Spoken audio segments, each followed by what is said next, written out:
If you just got a new iPhone or reset your device, in this video, I'll show you how to activate iMessage on your iPhone step by step. First of all, go to your Settings app, then scroll all the way down and tap on Apps.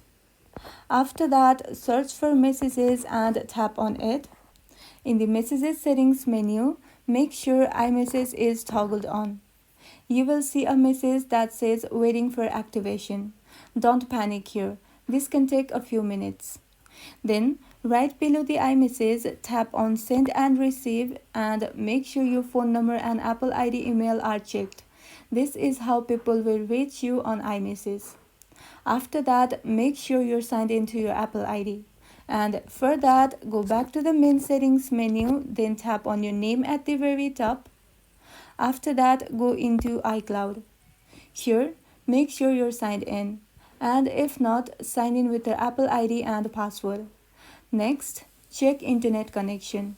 iMessage needs Wi-Fi or mobile data to activate, so make sure you're connected to a stable internet connection.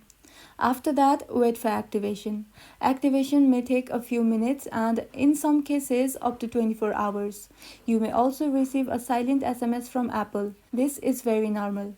And that's all. If this video was helpful, don't forget to like and subscribe for more iPhone tips and tricks. Thank you for watching.